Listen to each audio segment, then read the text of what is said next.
హల్లెలూయా, హల్లెలూయా, హల్లెలూయా. రెండు చేతులు ఉన్నవారు అందరూ హల్లెలూయా చెప్దాం గట్టిగా. హల్లెలూయా, హల్లెలూయా, హల్లెలూయా. గట్టిగా చెప్దాం హల్లెలూయా. వెనక వాళ్ళ చేతులు లేవట్లేదండి పైకి. హల్లెలూయా, హల్లెలూయా. ఇంకా గట్టిగా చెప్దాం హల్లెలూయా, హల్లెలూయా. స్తోత్రాలు. ఈ క్లుప్త సందేశాన్ని 2 వారాల నుంచి వాయిదా వేయటం జరుగుతుంది. ఐసు రాసేస్తుంది కానీ నేనైతే ఉండట్లేదు. ఎందుకంటే కొన్ని పరిస్థితుల వలన పిల్లల్ని హాస్టల్లో జాయిన్ చేస్తే ఆదివారం ఒక్కరోజే సెలవు దొరుకుతుంది కాబట్టి నేను 2 దినాలు దేవుడి సన్నిధిని దొంగిలించి నా పిల్లల్ని చూడడానికి, జాయిన్ చేయడానికి, హాస్టల్ మార్చడానికి అనుకూలమైన సమయం ఆదివారం ఇచ్చాడు దేవుడు. హల్లెలూయా, హల్లెలూయా. అలాగని దేవుడి సన్నిధిని దొంగిలించలేదు. అక్కడున్న సంఘానికి వెళ్ళడానికి దేవుడు కృప చూపించాడు అనమాట. హల్లెలూయా, హల్లెలూయా, హల్లెలూయా. కొంతమంది ఎక్కడో ఉన్నారు. హల్లెలూయా, హల్లెలూయా. ఈరోజు దేవుడు వాక్యము దేవుణ్ణి సంతోషపరిచే విషయాలు ఏంటండి? దేవుణ్ణి ఏంటి చోటి ఏంటి చెప్పాను? దేవుని సంతోషపరిచే విషయాలు. ఏంటి దేవుని సంతోషపరచడం? ఏంటి దేవుని సంతోషపరచడం? మనం ప్రతి వారం దేవుడు వాక్యం ఇస్తున్నాడు సమృద్ధిగా. దాసుని నిలబెట్టుకుని మన కోసం ఏదో వాక్యాన్ని మన దాసుని ద్వారాగా వింటూ ఉన్నాం. మనం దేవుని సంతోషపడుతూ ఉన్నామా? హల్లెలూయా. నా మాట అర్థమైందండి ఎవరికైనా? అర్థమైన వాళ్ళందరూ దేవుని స్తోత్రాలు చెప్దాం. హల్లెలూయా. దేవుణ్ణి సంతోషపరిచే విషయాలు ఏంట విషయాలు? ఒకటి, మనలో నుండి దేవునికి మారు మనస్సు కలిగి ఉండటమే దేవునికి సంతోషపరిచే విషయం. అవునా కాదండి? హల్లెలూయా. లేకపోతే దేవుని సంతోషపరచాలంటే ఏం చేయాలి? మనకున్న ఆస్తిలో సగం దేవునికి ఇస్తే మనం సంతోషపరచగలుగుతామా దేవుణ్ణి? దేవుడు మనల్ని అది అడుగుతున్నాడా? లేకపోతే దేవుడు మనకి ఉన్న ధనంలో నుంచి కొంత అడుగుతున్నాడా దేవుడు మనల్ని? ఎవని బిడ్డలు ఏం అడుగుతున్నాడండి? మన ఆస్తిని అడుగుతున్నాడా? మన ధనాన్ని అడుగుతున్నాడా? లేకపోతే మనల్ని ఏదైనా మన సమకూర్చిన వాటిలో ఏదైనా అడుగుతున్నాడా మన దేవుడు? ఏది అడగట్లేదు. ఏం అడుగుతున్నాడంటే మనకి మన ద్వారాగా మారు మనసు కలిగి ఉన్నామా లేదా అని దేవుడు అడుగుతూ ఉన్నాడు అన్నమాట. అదే కదా. ఇంకోటి ఏంటంటే మన విశ్వాసంలో బలముగా ఉన్నామా లేదా అని అడుగుతూ ఉన్నాడు. ఏం అడుగుతున్నాడండి? మానవుని నుండి 2 కోరుకుంటున్నాడు దేవుడు. ఒకటి మారు మనసు, రెండవది విశ్వాసం. ఆ 2 మనకున్నాయా? ఆ 2 మనకున్నాయా? హల్లెలూయా, హల్లెలూయా, హల్లెలూయా. ఏంటంటే యేసయ్య నామములో ఏం అడిగినను మన సంతోషముగా పరిపూర్ణమవుతామంట. ఎలా అవుతాం? ఎలాగ అడగాలి మనం? ఆ 2 కావాలంటే మారు మనసు కలిగిన జీవితాన్ని మనము పొందుకోవాలి. ఇక్కడ ఏం చెప్తున్నాడంటే తర్వాత వాటిని కలిగి ఉండటే బైబిల్ సంతోషపరిచే విషయాన్ని గూర్చి తెలియపరుస్తూ ఉన్నది. వాక్యంలో చెప్తే లూకా సువార్త 15వ అధ్యాయం 10వ వచనం చూడండి. లూకా సువార్త 15వ అధ్యాయము 10వ వచనం.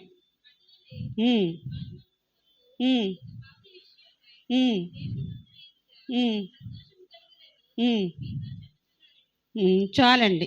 ఏం చెప్తున్నాడండి ఇక్కడ? ఒక్క పాపి విషయంలో ఏం కావాలి? ఒక పాపి విషయంలో దేవుని దూతల ఎదుట సంతోషము కలుగుతుందంట. ఎలాగా? మారు మనసు కలిగితే. అర్థమవుతుందండి? హల్లెలూయా, హల్లెలూయా. ఒక పాపికి మారు మనసు పొందితే ఎవరు సంతోషిస్తారు? దేవుని దూతలు కూడా సంతోషిస్తాయంట. అవునా కాదండి? అవునా కాదా? ఒక పాపకి మారు మనసు ఎప్పుడొస్తుంది? పాప క్షమాపణ ఒప్పుకుని, మొన్న ఆదివారం మమ్మీకి బాప్తిస్మం ఇచ్చారు కదా! తన మారు తన మారు మనసు పొందితేనే పాస్టర్ గారు బాప్తిస్మం ఇచ్చారు. లేదంటే రామ్మా నిన్ను కాళ్ళలో ముంచేస్తాను, నీకు మారు మనసు వచ్చేస్తుందని అంటారా? రామ్మ నీకు పెళ్లి సమయం దగ్గరకు వచ్చేసింది, రామ్మ నీకు బాప్తిస్మం ఇచ్చేస్తానంటే పాస్టర్ గారు మాట వినేస్తారా? అది తప్పు. మనలో మారు మనసు వచ్చినప్పుడు మనము దేవుని ఎదుట ఇష్టంగా కలిగి ఉన్నప్పుడు మనము దేవుని ఎదుట ఎన్నో కార్యాలు పొందుకుంటాం. హల్లెలూయా, హల్లెలూయా. అందరూ మనసులు ఇక్కడే ఉన్నాయండి, కొంతమంది ఎక్కడో ఉన్నాయి. ఏంటి నిన్న విశాలంద్ర గారు చనిపోయారు కదా అన్న ఆలోచనలో గినున్నారు ఇక్కడ. ఆమె కార్యక్రమం కూడా దేవుడి సన్నిధిలో ఎంతో సంతోషకరంగా నిన్న ఆ యొక్క బర్రెల కార్యక్రమం కూడా జరిగిందనమాట. నిజానికి చెప్తే మంచి మారు మనసు కలిగిన కార్యక్రమం అక్కడ జరిగింది. మనము కూడా ఒక్కొక్కసారి ఏం చేస్తూ ఉంటామంటే, నిన్న సమయంలో చాలా దైవజనులు కూడా దేవుడు బలముగా వాడుకున్నాడు. ఎందుకంటే మొన్న నైట్ ఎప్పుడో ఐసు మెసేజ్ పెట్టింది పాస్టర్ గారికి, ఒంట్లో బాగాలేదు, పాస్టర్ గారే పెట్టి ఉంటారు బహుశా. ఆ రిపోర్ట్తో సహా పెట్టినప్పుడు నేను అప్పుడప్పుడు తిరిగేస్తూ ఉంటాను వాట్సాప్ని, అంత మాట చూడను. చూసినప్పుడు పాస్టర్ గారికి రిపోర్ట్తో సహా పెట్టారు పాస్టర్ గారు. ఏంటి ఇలాగా ఆటంకం అవుతుంది, ఏంటి దేవుడు పరిచర్యకి ఇలాగ ఆటంకం అవుతుందని నేను కొంతసేపు ప్రార్థించుకుని మెసేజ్ పెట్టి పడుకున్నాను. పడుకున్న తర్వాత మరుసటి రోజునే కదండి ఈ కార్యక్రమం నిన్నటిది. కానీ దేవుడు అక్కడ ఒకవేళ పాస్టర్ గారికి కూడా బలహీనతగా ఉన్నప్పుడు పాస్టర్ గారు కూడా రాకపోవచ్చు కదా అక్కడికి. ఎందుకు రావాలి? దేవుడి యొక్క కార్యక్రమం జరిగించాలి అక్కడ. దేవుడు ఆయనలో ఉండి పాస్టర్ గారిని కూడా బలంగా అక్కడ వాడుకున్నారు.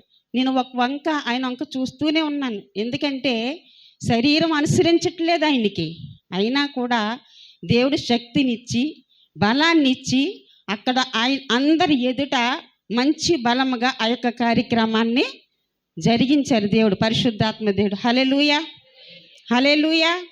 చేతులెత్తి అందరికీ దేవుని స్తుతిద్దాం. హల్లెలూయా, హల్లెలూయా. అలాగే ఇక్కడ కూడా ఒక్క మారు మనసు కార్యక్రమంలో ఒక్క పాపిని దేవుడి ఎదుట ఉంచితే దేవుడికి ఎంత సంతోషకరం, అంతే కదండి. ఒక్క పాపి మారటం వలన దేవుడు ఎంత ఆనందపరుతారు. మన ఆదివారం మమ్మీ బాప్తిసం తీసుకున్నప్పుడు దేవుడు ఎంతగానో సంతోషిస్తూ ఉంటారు. అవునా కదండి? హల్లెలూయా. అలాగే బైబిల్లో ఇంకా మారు మనసు కలిగి దేవుడికి ఇష్టానుసారముగా ముందుకు వచ్చిన దైవజనులు, ప్రవక్తలు, అలాగే ఉదాహరణలుగా చాలామంది కూడా దేవుడు వాక్యములలో రాయించి ఉన్నాడనమాట. మారు మనసు పొంది దేవుడికి దగ్గర అయిన ఒక వ్యక్తి ఎవరైనా చెప్పగలుగుతారా? చెప్పగలుగుతారా? ఒక మారు మనసు పొంది ముందు అన్యుడే, కానీ తనకి దేవుడి మాటల్ని విని దేవుడికి దగ్గర అవ్వాలని అప్పటికప్పుడే మారు మనసు పొందుకున్నాడు ఒక వ్యక్తి. ఎవరైనా, పెద్దవారైనా చిన్నవారైనా ఎవరైనా కానీ, ఎవరు దైవజనరాలు అందించేస్తున్నారు వెనకాల నుండి. హల్లెలూయా. జక్కయ్య గారు, అవునా? అవునా కదా? చెప్పండి. అవునంటే అవును, లేదంటే లేదు. అవునా? అవును. లూకా సువార్త 19వ అధ్యాయం చదవండి ఒకసారి.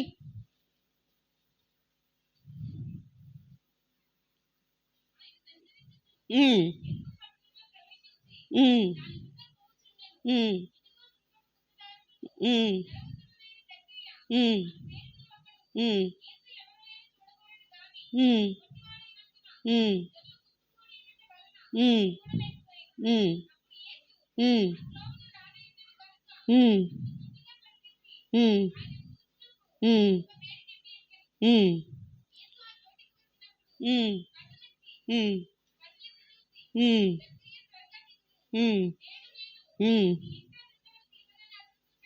ఉమ్, ఉమ్.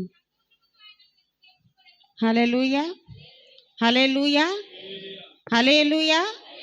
అంతకుముందు ఎలా ఉన్నారండి ఈయన? మారు మనసు పొందాడా? మారు మనసు పొందినవాడా లేడా? పొందలేడు. తర్వాత యేసుని చూసిన తర్వాత, ఆయన మాటలు విన్న తర్వాత, ఆయన అసలు ఏం పని చేసేవాడు? ఆయన జక్కే పని ఏంటి? సుంకపు గుప్తదారుడు. అవును కదా. అక్రమంగా డబ్బులు సంపాదించేయటమే. పన్ను 200 అయితే 400, 400 అయితే 600, అలాగా. ఇప్పుడు కూడా ఉన్నారు కానీ కనపడరు కదా. హల్లెలూయా, హల్లెలూయా. అలాంటివి తీసుకొని ఆయన అక్రమంగా సంపాదించిన తర్వాత, దేవుడు మాటలు విన్న తర్వాత ఆయనలో మారు మనసు వచ్చి ఆయన 4 వంతులు పేదవారికి ఇస్తానని మారు మనసు పొందాడు. మనం ఇస్తామా? మనం ఇస్తామండి అలాగా? కానీ జక్కేలో వచ్చిన మార్పు నీలోను నాలోను కూడా రావాలి. ఎందుకనగా సమయము ఇక సమయము సమీపించుచున్నది గనుక దేవుడు మన మధ్యకి రానై ఉంటున్నాడు. రాకడ సమయము కూడా వచ్చేస్తూ ఉంది గనుక మనలో ప్రతి ఒక్కరిలోనూ కూడా మారు మనసు అనుభవం ఉండాలన్నమాట. ఎందుకంటే మారు మనసు లేకపోతే ఎన్ని ఆదివారాల సన్నిధికి వచ్చినా నీలోను నాలోను మార్పు లేకపోతే అది సున్నా.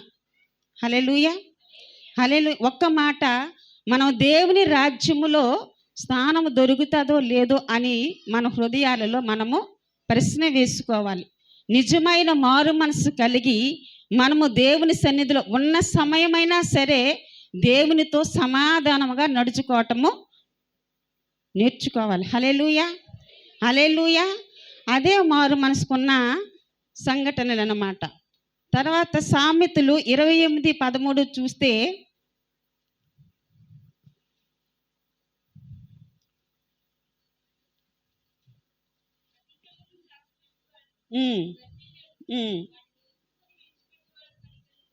ఏమి విడిచిపెట్టాలండి?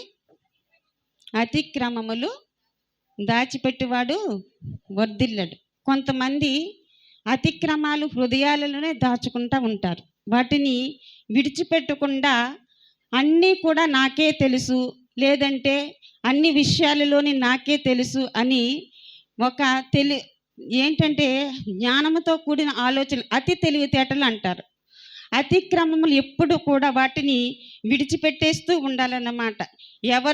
ఎవరినో మోసం చేసి అర్జించిన సొమ్మును కానీ ఏదైనా చూడండి, నాకు ఈ పని అవుతుంది, నాకు ఆ పని అవుతుంది అని చెప్పి చాలామంది డబ్బులు దోచుకుంటూ ఉంటారు. అది అతిక్రమమా కాదా? అవునా కదా? అయ్యే అతిక్రమం. అలాంటి సొమ్ములు మనకి తీసుకున్నా కానీ అవి సరైన పనిలోనికి రావన్నమాట.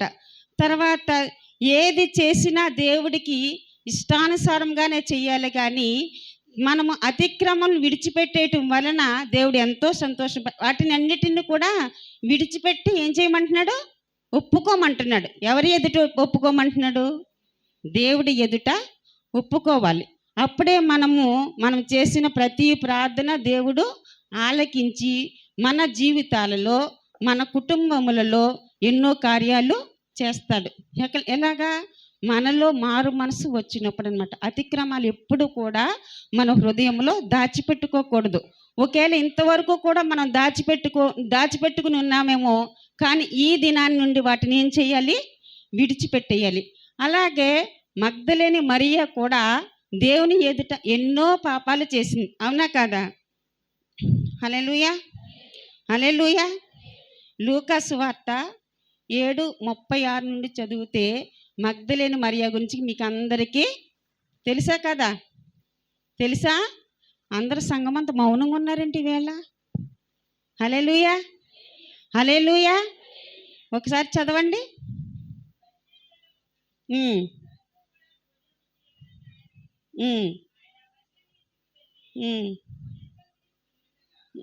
7:36.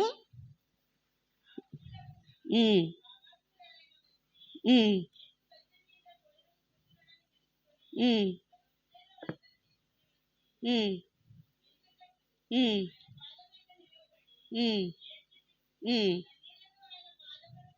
ఉమ్, ఉమ్, ఉమ్. హల్లెలూయా, హల్లెలూయా. ఈమె చేసే పని ఏంటండి? మొదట్లో ఎన్నో పాపాలు చేసింది, కానీ ముందు తట్టి వెళ్ళలేదు ఆవిడ. బైబిల్లో వెనక తట్టి వెళ్ళిందని రాసిందా, ముందు తట్టి వెళ్ళిందని రాసిందా? వెనక తట్టి వెళ్ళి ఏం చేసింది అక్కడ? తన పాదాల దగ్గర పడి ఏడ్చి అత్తర పూసి తన పాదాలను కడిగిందంట. ఎందుకు? చేసిన పాపాలన్నిటికి ఒప్పుకొని ఏం చేసింది? మంచి మారు మనసును అక్కడ పొందుకుందనమాట. ఎవరు? మగ్దలేనే మరి అన్నమాట. ఆ పాపాలన్నిటినీ అక్కడే యేసు పాదాల దగ్గర విడిచిపెట్టి ఉన్నదనమాట. ఎందుకు అలా చేసింది? తన బతుకు దినాలలో మంచి సాక్ష్యం లేదు తనలో. తన దేవుని దగ్గరికి వచ్చిన తర్వాత అందరిలో కూడా మంచి సాక్ష్యాన్ని పొందుకుందనమాట. ఎలాగా? మారు మనసు అనే జీవితము యేసు దగ్గర సంపాదించుకుందనమాట. అలాగే బైబిల్లో తప్పిపోయిన కుమారుడు కథ మీకు అందరికీ తెలుసు. అతను యవ్వనంలో ఉన్నప్పుడు నేనంత బలవంతుని లేను, నాకంత ధనం ఉన్నది, నాకంత ధనం ఎవరికీ లేదు అని తన ఇష్టానుసారంగా ఏం చేశాడు? విచ్చలవిడిగా తిరిగేసి ఉన్నాడు అన్నమాట. తిరిగిన తర్వాత స్నేహితులు పందులు తినే పొట్టును కూడా తినిపించారు. ఎందుకు? డబ్బులు అయిపోయిన తర్వాత ఇంకా అదే తింటారు, గడ్డనే తింటారు, పందులు పొట్టు ఇంకేదైనా తినేస్తారు ఆ టైంలో. అంతే కదండి. ఎందుకంటే తనలో మారు మనసు లేదు గనక, దేవుడు భయం లేదు గనక ఏదైనా తన ఇష్టానుసారముగా తన జీవితాన్ని కొనసాగించాడు. డబ్బంతా అయిపోయింది, స్నేహితులందరూ విడిచిపెట్టేశారు. తిరిగి ఎక్కడికి వచ్చాడు? తన తండ్రి ఇంటికి వచ్చాడు. అక్కడ ఏం చేయాలనుకున్నాడు? ఆఖరికి నా తండ్రి గృహంలో అనేక మంది పనివారు ఉంటారు, కానీ నాకైనా ఒక పనైనా నా తండ్రి ఇస్తాడనేసే ఉద్దేశంతో తన తండ్రి ఇంటికి మంచి మారు మనసు కలిగి వచ్చాడనమాట. మన తండ్రి అయితే మనల్ని చేర్చుకుంటాడు కదా, అలాగే నా కుమారుడు కూడా తప్పిపోయిచ్చినాడని తన తండ్రి కుమారుని చూసుకుని కౌగులించుకుని మంచి పెళ్ళి ఆర్భాటం అని ఇందును అక్కడ చేస్తున్నాడు. మనకందరికీ తెలుసు కదండి. తెలుసా తెలీదా? అందరికీ తెలుసు. హల్లెలూయా, హల్లెలూయా. నిద్ర వచ్చిన వాళ్ళు అందరూ హల్లెలూయా చెప్తాం. హల్లెలూయా, హల్లెలూయా, హల్లెలూయా. ఎందుకంటే మనము దేవుణ్ణి యవ్వనములో ఉన్నప్పుడే దేవుణ్ణి మారు మనసు కలిగిన జీవితముతో హత్తుకోవాలి. మన పనులు జరగట్లేదంటే నీలోను నాలోను ఏయో ఒక దోషాలు మనకి అడ్డుగా ఉంటూ ఉన్నాయేమో. చాలాసార్లు మన పాస్టర్ గారు చెప్తూ ఉంటారు కదా, మన యొక్క దోషాలు ఏది అడ్డుగా ఉన్నాయో వాటిని తీసివేయమంటూ ప్రార్థన చేసుకోమంటారు. యెషయా సువార్తలో ఉంటుంది కదా, 59లోనూ ఉంటుంది 2లో. నీకు నాకు దోషాలు అడ్డుగా ఉంటే మన కార్యక్రమాలు అక్కడ అడ్డుగానే ఉండిపోతాయి. వాటిని ఒప్పుకొనినప్పుడు, మనం మారు మనసు పొందినప్పుడు మనకి మంచి కార్యాలు మన జీవితంలో సాగిస్తూ ఉంటాడనమాట మన దేవుడు. నిన్న ఒక విశాలందరి కార్యక్రమంలో వచ్చినప్పుడు మనం అందరము ఒక సంఘానికి కూడిన వారము, అవునా కాదండి? మన సంఘం అందరము వచ్చాము. అక్కడ బర్రెల కార్యక్రమం అయినంత వరకు ఉన్నాం, కానీ ఎవరికి వారు వచ్చేసరి ఇంటికి వాళ్ళని వదిలిపెట్టి. సరిగ్గా వినండి నా మాట. ఎవరికి వాళ్ళు సంఘముగా వచ్చేసారు. అక్కడ స్నానం చేయించిన వాళ్ళు లేరు, వాళ్ళకి నీళ్ళు ఇచ్చిన వాళ్ళు లేరు, అక్కడ శుద్ధి చేసిన వాళ్ళు లేరు. రాజోలు ఒక సంఘ బిడ్డ అడిగింది, మీ సంఘంలో ఇలాగే ఉంటారా అని అడిగారు నన్ను. లేదండి, మా సంఘములో కొంతమంది శరీరాలు అనుసరించట్లేదు కనుక వెళ్ళిపోయారు, అలా వదిలిపెట్టి వెళ్ళిపోయే సంఘము కాదు మాది. మా సంఘములు ఇలా చేయరమ్మా, స్నానం చేయిస్తారు, బట్టలు తొడిగిస్తారు, భోజనం పెట్టి ఆదరిస్తారు, కొంత సమయం దాకా ఉంటారు. మా సంఘములను కూడా అంతే. కానండి ఈ వేళ ఎవరికో చాలామందికి శరీరము అనుసరించి వెళ్ళిపోయారని నేను సిగ్గుతో చెప్పుకున్నాను. అక్కడ అర్థమవుతుందండి. సంఘం మన దైవజన్యం అప్పుడప్పుడు చెప్తూ ఉంటారు, ఊరికినే కాదు చెప్పేది. ఎవరికైనా బలహీనంగా ఉన్నప్పుడు వెళ్ళి ప్రార్థన చేసి రండి అమ్మ అంటారు. ఎందుకు? మనకు పని పాట లేక, లేకపోతే దైవజనులకి పని పాట లేక. ఎందుకు? వాళ్ళని బలపరచడానికి మనం సంఘం ప్రార్థించగా అనేకమైన కార్యక్రమాలు అవుతూ ఉన్నాయా లేదండి? అవుతున్నాయి కదా మన సంఘంలో. అలాగే ఏదైనా మన నిన్న కార్యక్రమం విషయం ఆవిడ అలాగ అడిగితే నాకు చాలా బాధ అనిపించింది. నేను, మా చెల్లి, ఇంకొక అమ్మాయి, ముగ్గురం కలిపి అవన్నీ చేసి మేము తిరిగి వచ్చున్నాం. రాత్రి 9 అయిపోయింది. మనం అలాగ వదిలిపెట్టేసి మనల్ని ఆదరించాలి. ఒక కుటుంబాన్ని మనము ఆ కార్యక్రమం అయ్యేంత వరకు కూడా మనం చూస్తూ వస్తూ పరామర్శించమని చెప్తూ ఉంటారు మన పాస్టర్ గారు. అన్నీ తెలిసి చెప్తూ ఉంటే ఎవరి కాళ్ళు వచ్చేసారు నిన్న. మనం అన్నీ వింటూ ఉన్నాం, అన్నీ చేస్తున్నాం, కానీ చిన్న పనికి వచ్చేటప్పటికి మనం ఏం చేస్తున్నామంటే అక్కడే మనము అందరిలో లోకవైపోతూ ఉన్నామన్నమాట. హల్లెలూయా, హల్లెలూయా. ఎందుకంటే ఈ మాటలు చెప్తున్నాను, ఇక ముందు ఏదైనా కార్యక్రమాలు జరిగేటప్పుడు అందరం కలిసి చేస్తేనే అది సంఘానికి విలువనిస్తూ ఉంది. హల్లెలూయా, హల్లెలూయా. అలాగే ఇక్కడ తప్పుపోయిన కుమారుడు విషయములో తండ్రి ఎంతగా చేర్చుకున్నాడో మన విషయాలలో కూడా ప్రతి మార్పు చెందిన హృదయం దేవునికి ఎంతో ఆనందం కలుగజేస్తూ ఉంటాయన్నమాట. ఎలాగా? దేవుడి ఎదుట మనము ప్రతి హృదయాన్ని కూడా మారు మనసు కలిగిన హృదయంతో ఉంటే మనకి దేవుడు అన్ని పనులు కూడా అవ్వలేనంటే పని కూడా ఏదీ ఉండదు. ఆలస్యం అవుతుందంటే మనం దేవుడి ఎదుట సరైన మారు మనసుతో అడగకపోవటమే.